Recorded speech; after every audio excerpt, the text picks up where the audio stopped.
बिस्मिल्लाहिर्रहमानिर्रहीम। तारीख़ इस्लामी हैरत अंगेज़ वाक़यात से भरी पड़ी है। माजी के सुनहरे औराक में ऐसी ऐसी मिसालें सामने आती हैं कि इंसान सोच कर हैरान रह जाता है।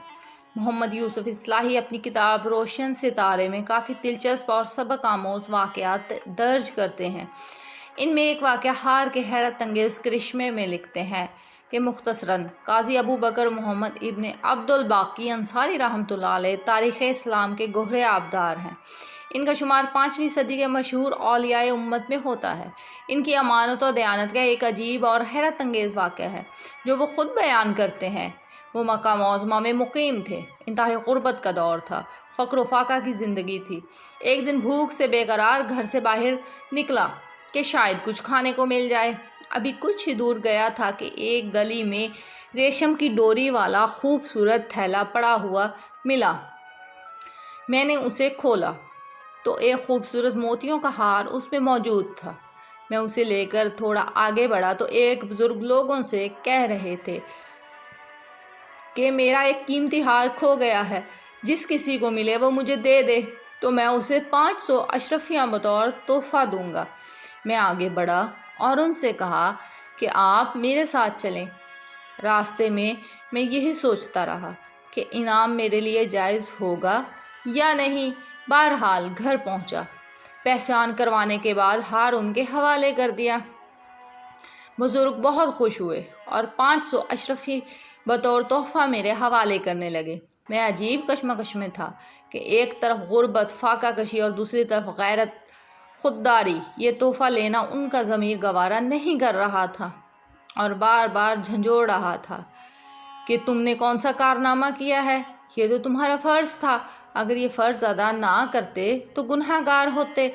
बहरहाल मैंने फ़ैसला कर लिया और बुज़ुर्ग को इंकार कर दिया कि मैं ये तोहफ़े में नहीं ले सकता। बुज़ुर्ग बहुत इसरार करते रहे, लेकिन मैंने उनसे ये लेने से माज़रत कर ली और दिल में अपने इस फ़ैसले से बहुत सुकून महसूस किया। फिर कुछ ही दिनों बाद मैं सफ़र के इरादे से मक्का मुअज़्ज़मा से रवाना हुआ और एक कश्ती में सवार हुआ। कश्ती आगे बढ़ती रही। थोड़े फासले बाद यकायक तेज़ हवा और मौजें उठीं और कश्ती मंजिल से भटक गई और फिर कश्ती टुकड़े टुकड़े हो गई। सब मुसाफिर डूब गए। अल्लाह की कुदरत कि मैं एक तख्ते पर सवार होने में कामयाब हो गया और तख्ता आगे बढ़ता रहा। मैं बेइख्तियार अल्लाह से दुआएं मांगता रहा। अल्लाह की रहमत जोश में आई और थोड़ी देर बाद एक साहिल नज़र आने लगा और तख्ता किनारे लग गया। मैं उतरा और सजदाए शुक्र बजा लाया। ये एक जजीरा था और करीब ही एक आबादी नज़र आ रही थी। मैं आगे बढ़ा तो मस्जिदों के मीनार नज़र आए। मैं मस्जिद गया और जज्बे और दर्द के साथ तिलावत शुरू कर दी। जजीरे के लोग मेरी आवाज़ की कशिश सुनकर मेरे करीब आ गए और कहने लगे, आप हमें भी इस तरह से कुरान पढ़ना सिखा दें। जजीरे में मेरी शोहरत हो गई और लोग मुझसे किताबत और किरात सीखने लगे। वो मुझसे बहुत मोहब्बत और अकीदत भी रखते थे। वो मेरे लिए तोहफ़े तहाइफ लाते। एक दिन कुछ लोग आए और मुझसे कहने लगे कि यहाँ एक नेक बुज़ुर्ग रहा करते थे। आपके आने से चंद दिन पहले ही उनका इंतकाल हुआ है। उनकी एक हसीनो जमील, सलीकामंद, नेक सीरत बेटी है। आप कहें तो आपका पैगाम ले जाएं।